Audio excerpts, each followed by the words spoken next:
আচ্ছা, এখন আমরা দেখব যে অ্যাডোবি প্রিমিয়ার প্রোতে আপনি আপনার ফাইলগুলো কিভাবে মিডিয়া ফাইলগুলো কিভাবে ইম্পোর্ট করবেন এবং সেগুলো দিয়ে কিভাবে কাজ শুরু করবেন। তো ফাইল মেনুতে দেখুন যে ফাইল মেনুতে ইম্পোর্ট নামের একটি অপশন আছে ফাইল মেনুতে, এবং পাশে লেখা আছে Ctrl+I।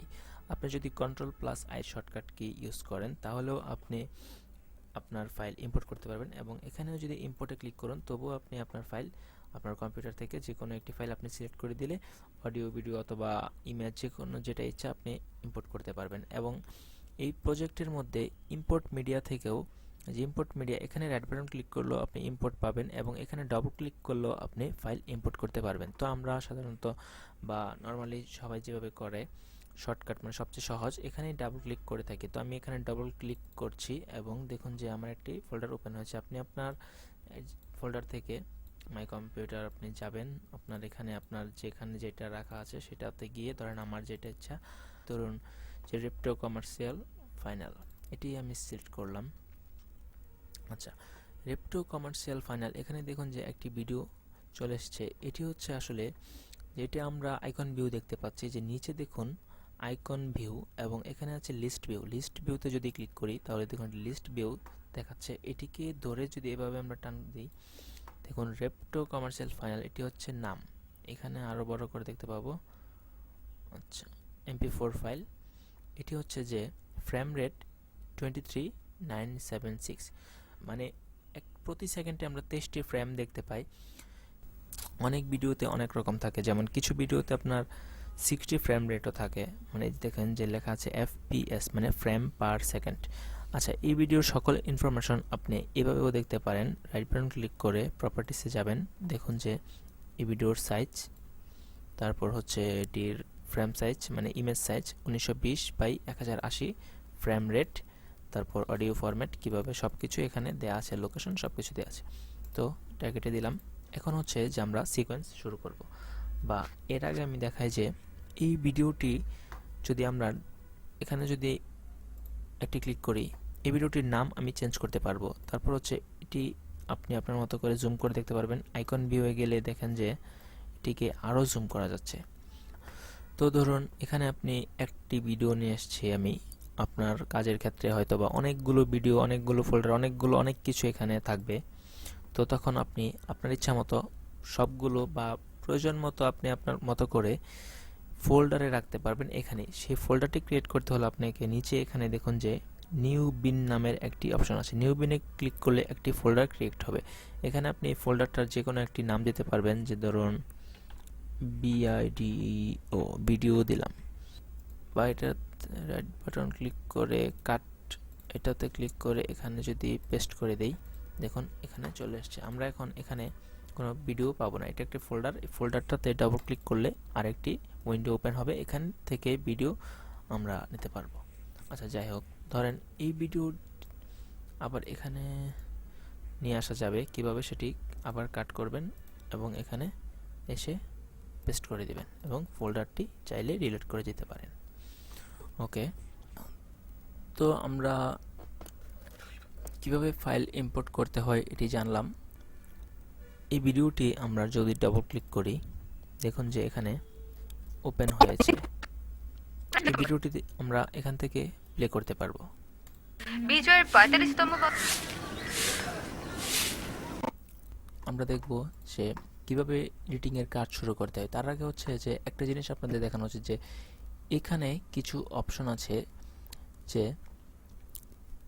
Mark in, mark out. প্রথম হচ্ছে যে অ্যাড মার্কার। এই অ্যাড মার্কার হচ্ছে যে আপনি এটাতে ক্লিক করলে এখানে একটি মার্কার ওপেন হবে, যে এখানে আপনি দেখতে পারবেন, এটাতে আপনি কিছু একটা লিখে দিতে পারবেন, যে এখানে যে নেম, এটাতে ডাবল ক্লিক করেছি তখন এখানে একটি অপশন এসেছে, এখানে আপনি কালার তারপর নেম দিয়ে লিখে দিতে পারবেন যে এই মার্কার বা এখানে কি অ্যাড হবে। আপনার কাজের যখন অনেক বড় একটি প্রজেক্ট নিয়ে কাজ করবেন, অনেক বড় একটি লেন্থের ভিডিও থাকবে, তখন আসলে এই জিনিসটি আসলে লাগে, এই মার্কারটি। এই মার্কারের মধ্যে আপনি মার্ক করে রাখতে পারবেন যে এখানে কি হবে, মানে এখানে ধরেন একটি সাউন্ড, একটি ব্যাকগ্রাউন্ড সাউন্ড অ্যাড হবে, বা একটি লোগো অ্যাড হবে, কোনো একটি কিছু অ্যাড হবে, বা এখানে একটি কিছু থাকবে না। তখন এটা যদি আপনি মার্কারটি দিয়ে রাখেন তখন আপনি মনে রাখার সুবিধার্থে এটি করা যায়। তো আমি ক্লিয়ার অল মার্কার দিয়ে এটি রিমুভ করে দিলাম। আমার আসলে ছোট একটি প্রজেক্ট, তাই এটি আপাতত লাগতেছে না। তো আপনাদের বোঝানোর সুবিধার্থে আমি বললাম। তারপর দেখুন যে মার্ক ইন, ধরুন আমি এখানে মার্ক ইনে ক্লিক করলাম। এটি হচ্ছে মার্ক হয়েছে, যে এই ভিডিওটি এখান থেকে এ পর্যন্ত মার্ক হয়ে গেছে। আমি যদি এটিকে সামনে নিয়ে আবার মার্ক ইনে দেই, তাহলে এখান থেকে মার্ক হবে। তো আপনি যেখানে ইচ্ছা নিয়ে মার্ক ইন করতে পারবেন। এবং মার্ক আউট পয়েন্ট, এটা আপনি যতটুকু প্রয়োজন ততটুকু নেয়ার পর আপনি যদি এরকম হয় যে এর মাঝখানে এতটুকু এবং এতটুকুর মাঝখানে একটি জায়গায় আপনি এটিকে রাখবেন, তো এটি আরও জুম করতে হলে এটিকে ধরে এরকম টান দিবেন এবং খুব সুন্দরভাবে এইভাবে ধরে আপনি আপনার মতো করে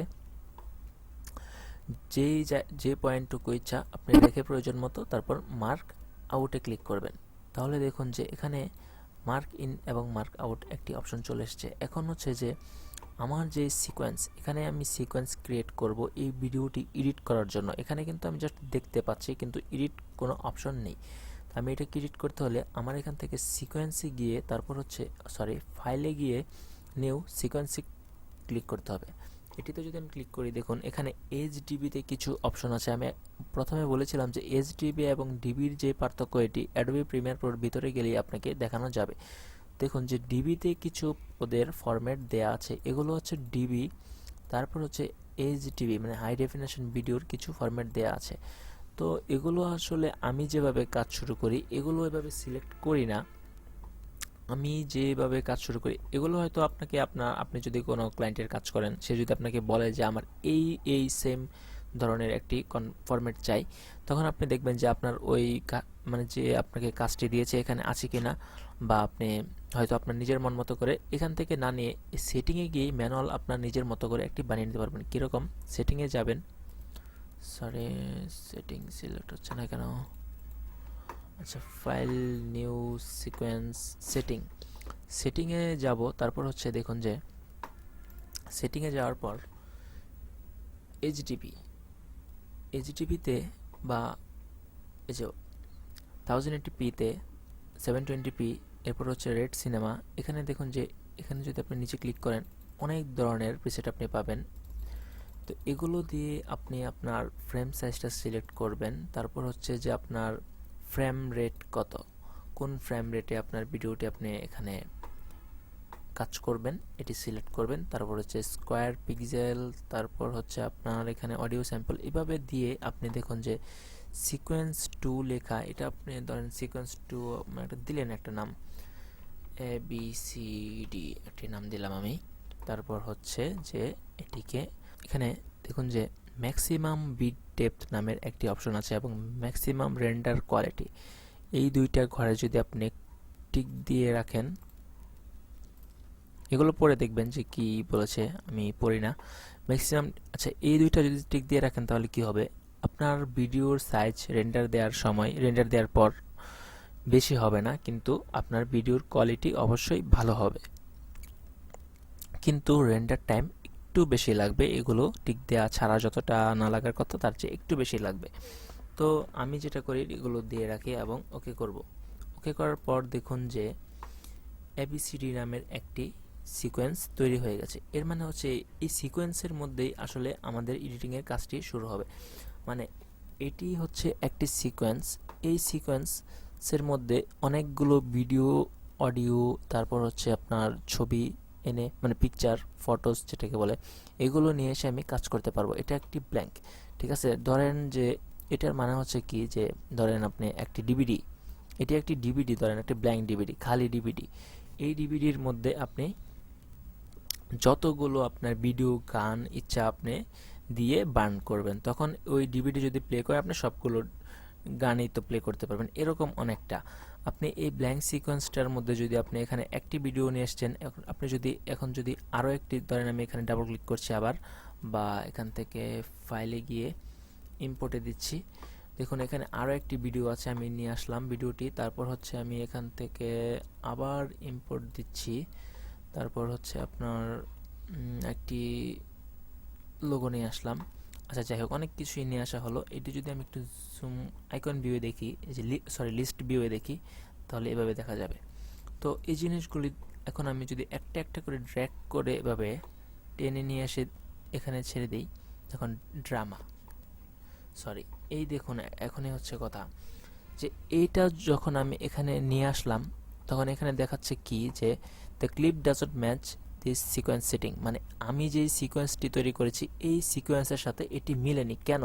আচ্ছা, এখন যদি আমি কিপ এক্সিস্টেন্ট সেটিংয়ে দিই, মানে আমার সেটিংটা যা আছে তাই থাকবে, শুধু ভিডিওর মতো এসে এখানে পড়ে যাবে, কোনো কথা ছাড়াই একদম, মানে আমি যে যা অর্ডার করব তাই। আচ্ছা, একটু মজা করলাম। তারপর হচ্ছে যে